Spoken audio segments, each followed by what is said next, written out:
আজকে একটা খুব ইন্টারেস্টিং টপিক নিয়ে আলোচনা করতে এসেছি। ভালো করে আপনারা ভিডিওটা আজকে শুনবেন, তাহলে আপনার অনেক কিছু আইডিয়া ক্লিয়ার হবে। টপিকটা হচ্ছে যে টাইপ 2 ডায়াবেটিস রিভার্সিবল কিনা অথবা ডায়াবেটিস রিভার্সিবল কিনা। আপনি যদি আমাকে প্রশ্ন করেন টাইপ 2 ডায়াবেটিস রিভার্সিবল কিনা, আমি বলবো হ্যাঁ কিছুটা হলো রিভার্সিবল। আপনি যদি আমাকে প্রশ্ন করেন ডায়াবেটিস রিভার্সিবল কিনা, আমি বলবো না ডায়াবেটিস রিভার্সিবল নয়। কেন? টাইপ 1 ডায়াবেটিস তো রিভার্সিবল নয়, কারণ টাইপ 1 ডায়াবেটিসে আপনার বিটা সেলস ডিস্ট্রাকশন হয়ে গেছে। আর টাইপ 3C নাম শোনেনি না? 3Cর টাইপ 3 বলে একটা ডায়াবেটিস আছে, টাইপ 3C। সেটা হচ্ছে প্যানক্রিয়াটিক কিছু টিউমার, ক্রনিক প্যানক্রিয়াটাইটিস বা সিস্টিক ফাইব্রোসিস বা হিমাক্রোমাটোসিস বা প্যানক্রিয়াটিক ক্যান্সার, এগুলোতে হয় যেখানে প্যানক্রিয়াসের ডিস্ট্রাকশন হয়। পেশেন্ট কিছুটা টাইপ 1-এর মতো কনভার্টেড হয়ে যায়, মানে পেশেন্টের টাইপ 1 ডায়াবেটিস নেই। টাইপ 1টা তো আমরা জানি যে immunological destruction of beta cells হয়ে হয়। টাইপ 3C বলে একটা স্পেসিফিক টাইপ, এটাতেও প্যানক্রিয়াসের সেলস নষ্ট হয়ে যায়, ফলে ইনসুলিন তৈরি হতে পারে না। এই দুটো ভ্যারাইটিতে ডায়াবেটিস রিভার্সিবল নয়। তাহলে কোন ভ্যারাইটিতে ডায়াবেটিস রিভার্সিবল? ডায়াবেটিসে একটা টাইপ 2 ডায়াবেটিস আর একটা জেস্টেশনাল ডায়াবেটিস। জেস্টেশনাল ডায়াবেটিসে কিছুটা লাইফস্টাইল মডিফাই করে আপনি কিছুটা কন্ট্রোল করতে পারেন, কিন্তু একবার জেস্টেশনাল ডায়াবেটিস শুরু হলে সেটা প্রোগ্রেস করে যাবে। জেস্টেশনাল ডায়াবেটিসের একটা প্রবলেম হচ্ছে, যাদের জেস্টেশনাল ডায়াবেটিস হয় 50%-এর ফিউচারে টাইপ 2 ডায়াবেটিস হওয়ার চান্স থাকে।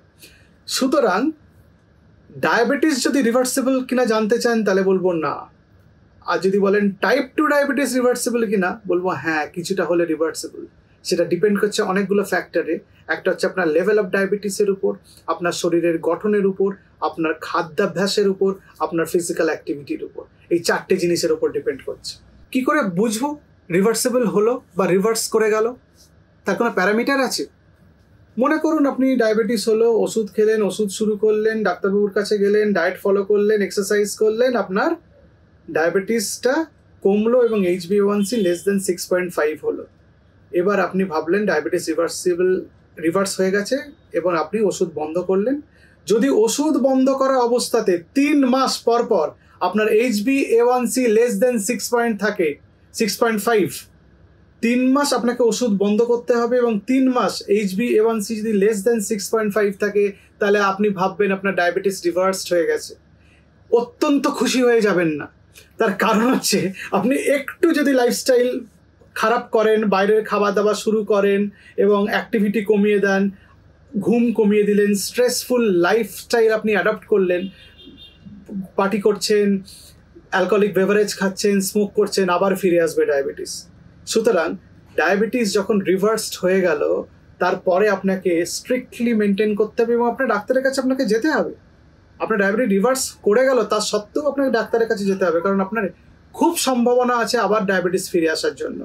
এইভাবে আপনি 15 বছর আপনার ডায়াবেটিসকে আপনি কন্ট্রোলে রাখতে পারেন উইদাউট এনি মেডিকেশন। আমি ধাপগুলো এক এক করে আপনাদের বলবো কিভাবে আপনারা কন্ট্রোলে রাখতে পারেন বা রাখার চেষ্টা করতে পারেন। কিন্তু তার মানে এই নয় এই পদ্ধতিগুলো অবলম্বন করলে সবারই ওষুধ বন্ধ হয়ে যাবে, সবারই ডায়াবেটিস রিভার্স হয়ে যাবে, তার কোনো মানে নেই। এটা কিছু পার্সেন্টেজের হবে এবং যাদের হবে তাদের এই ব্যাপারগুলো ফলো করতে হবে। কেন ডায়াবেটিস সেরে যায় না? ডায়াবেটিস সেরে যায় না তার দুটো কারণ। একটা হচ্ছে কিছু জেনেটিক ফ্যাক্টর থাকে, সেগুলো থাকার জন্য ডায়াবেটিস আপনার সারবে না, কারণ জিন্স তো আপনি বদলে ফেলতে পারবেন না রাতারাতি, সেটা তো আপনার বাবা মার কাছ থেকে এসছে। আর আপনার যদি সিক বিটা সেলস থাকে, মানে আপনার বিটা সেলসগুলোর যদি কোনো প্রবলেম থাকে, তাহলে আপনার ডায়াবেটিস সারবে না এবং সেই জন্য ডায়াবেটিসের কোনো কিওর নেই। যদি আপনার রিভার্সড হয়ে গেল, তারপরেও আপনি লাইফস্টাইল মডিফাই করলেন না বা আপনি নিয়মকানুন মানলেন না, তাহলে কি হবে? আপনার আরও লাইফ থ্রেটেনিং কমপ্লিকেশনসগুলো হবে ডায়াবেটিসের।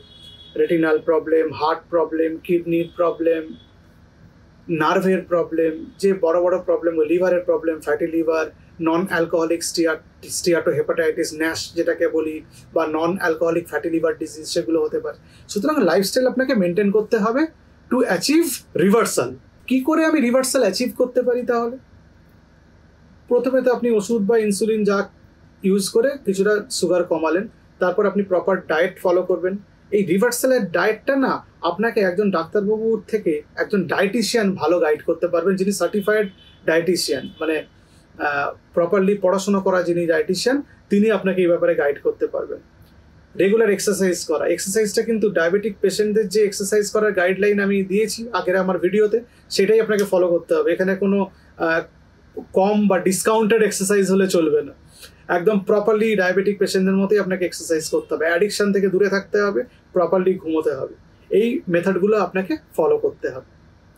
কারণ এক্সারসাইজ আপনি যদি করেন তাহলে দেখা গেছে যে আপনার বডিতে ফ্যাট কমে যাবে, ফ্যাট কমে গেলে ইনসুলিন রেজিস্ট্যান্স কমে যাবে, বডিতে যেটুকু ইনসুলিন তৈরি হচ্ছে সেটুকু ইনসুলিনই আপনার গ্লুকোজ কন্ট্রোল করতে সমর্থ হবে।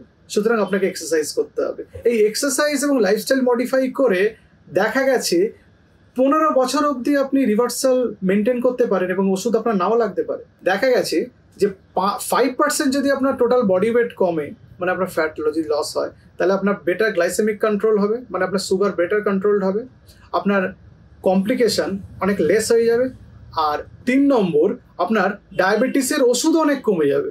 সুতরাং আপনি যদি বডি ওয়েট 80 কেজি হয়, তার 5% মানে 4 কেজি, আপনি যদি 4 কেজি কমিয়ে 76 কেজি বডি ওয়েট করেন, তাহলে আপনার এতগুলো বেনিফিট আপনি পেয়ে যাচ্ছেন। সুতরাং কেন ওয়েট কমাবেন না, কেন এক্সারসাইজ করবেন না, কেন ডায়েট প্রোটোকল মেনটেন করবেন না? রিভার্সালের সময় বা রিভার্সালের পরে আপনি যদি এক্সারসাইজ করেন তাহলে স্লোলি শুরু করুন, টাইম মেনটেন করে করুন, ব্লাড সুগার চেক করুন before exercise and after exercise, আর মান্থলি ডায়াবেটিসের চেক আপ এবং ডাক্তারবাবুর চেক আপগুলো আপনি করুন। তাতে আপনার অনেক লাভ হবে এবং আপনার শরীরে ক্ষতি হচ্ছে কিনা বা অন্য কোনো প্রবলেম হচ্ছে কিনা সেটা আপনি জানতে পারবেন। রিভার্সালের সময় কী ধরনের খাবার খাবেন? নন স্টার্চি কার্বোহাইড্রেট খাবেন, গ্রিন ভেজিটেবলস, ফল খাবেন, নাটস খাবেন, সিডস খাবেন, হোল গ্রেন খাবেন, মাল্টিগ্রেন আটা, রুটি, এইসবগুলো খাওয়ার চেষ্টা করবেন। গুড প্রোটিন খাবেন, পালসেস লেগিউমস খাবেন, মানে ডাল, বিনস জাতীয় জিনিসপত্র খাবেন বেশি করে। অ্যালকোহল 0 করে দিন, স্মোকিং 0 করে দিন। খাবারে স্বাস্থ্যকর ফ্যাট খান, যেগুলোর মধ্যে ওমেগা 3 ফ্যাটি অ্যাসিড এগুলো আছে। স্বাস্থ্যকর ফ্যাট আমাদের বাদাম এবং সিডসের মধ্যেও অনেক বেশি আছে, এগুলো আপনারা খান, তাতে অনেক বেটার থাকবেন। এবং আপনারা ব্লাড গ্লুকোজ মনিটর করতে থাকবেন, ব্লাড প্রেশার মনিটর করতে থাকবেন, কোলেস্ট্রল, থাইরয়েড প্রবলেম আছে কিনা এগুলো দেখতে থাকবেন। এইগুলো যদি পুরোটা একটা ওভারঅল একটা হোলিস্টিক অ্যাপ্রোচ আপনি অ্যাডাপ্ট করতে পারেন, তাহলে রিভার্সালটা সাস্টেইনড হবে, বেশ কিছুদিন ধরে থাকবে এবং আপনার রিভার্সাল করে আপনার ভালোও লাগবে যে আমাকে ওষুধ ছাড়া, আমার ডায়াবেটিস থাকা সত্ত্বেও ওষুধ ছাড়া আমি থাকতে পারছি। এবং আপনি অনেক ফিটও থাকবেন। এক্সারসাইজ করলে ফিটনেস অনেক বেড়ে যায়, আপনার রেগুলার কাজকর্ম অনেক বেটার হবে এবং আপনি অনেক ভালোভাবে মোর কনসেন্ট্রেটেড ওয়েতে কাজকর্ম করতে পারবেন। এই পুরো ব্যাপারটার জন্য একজন নিউট্রিশনিস্ট বা ডায়েটিশিয়ানের কাছে আপনি যেতে পারেন। টোটাল কার্বোহাইড্রেট আপনি যা খাবেন সেটা হিসেব করে নেবেন, মানে আপনার টোটাল ক্যালোরি যা দরকার তার 26%-এর আশেপাশে ক্যালোরি কার্বোহাইড্রেট থেকে এলে ভালো হয়। বাকিটা আপনি প্রোটিন বা ফ্যাট থেকে নিন। কিটোজেনিক ডায়েটগুলো, মানে ফ্যাট ডায়েট যেগুলোকে আমি বলি, যেন প্যালিও ডায়েট বা কিটো ডায়েট, এগুলোকে অ্যাভয়েড করলেই ভালো। এগুলোর অনেকগুলো হেলথ কমপ্লিকেশনস আছে, কার্ডিওভাস্কুলার অনেক প্রবলেম হয়, অনেক আনপ্রেসিডেন্টেড ইনসিডেন্টস হতে পারে, মানে অনেক ডেথের হিস্ট্রি এগুলো আমরা শুনেছি, পেয়েছি, রিসার্চে দেখা গেছে। তো এগুলো অ্যাভয়েড করলে ভালো। আপনি নর্মাল ডায়েটিশিয়ানকে দেখিয়ে কোনো স্ট্রেসফুল ডায়েট না, নর্মাল ডায়েট করুন যার মধ্যে কার্বোহাইড্রেট কম থাকবে। এগুলো আপনি ফলো করলে আপনি খুব সহজে রিভার্সাল অ্যাচিভ করতে পারবেন এবং সেটাকে মেনটেন করতে পারবেন। রিভার্সাল করতে গেলে ডাক্তারের কাছে আপনি গিয়ে প্রথমে আপনাকে বলতে হবে যে আপনার রিভার্সাল সম্ভব কিনা, আপনার যে ধরনের ডায়াবেটিস আছে আপনি রিভার্সাল অ্যাচিভ করতে পারবেন কিনা। যদি রিভার্সাল অ্যাচিভ করতে চান বা রিভার্সালের দিকে যেতে চান, তাহলে আপনাকে মোর ফ্রিকুয়েন্ট ডক্টর ভিজিট করতে হবে, কোনো কমপ্লিকেশন হচ্ছে কিনা, ডায়াবেটিসটা বেড়ে যাচ্ছে কিনা, এইসব ব্যাপারগুলোর জন্য। এবং এটা একটা কম্প্রিহেন্সিভ, একটা কম্বাইন্ড অ্যাপ্রোচ হওয়া উচিত পেশেন্টের, ডাক্তারবাবুর, আপনার এক্সারসাইজ ট্রেনারের এবং একজন নিউট্রিশনিস্টের। এই কম্বিনেশন অ্যাপ্রোচটা আপনি যদি নেন তাহলেই আপনি রিভার্সাল অ্যাচিভ করতে পারবেন এবং সেটা মেনটেন করতে পারবেন। এটা খুব সহজ নয়, অ্যাচিভ হয়তো করে ফেলতে পারবেন ওষুধ দিয়ে বা অন্য কোনোভাবে, কিন্তু এটা মেনটেন করা অত্যন্ত কঠিন এবং আপনাকে অত্যন্ত ডিসিপ্লিনড হতে হবে এবং আপনাকে হাল ছাড়লে চলবে না কোনো অবস্থাতেই।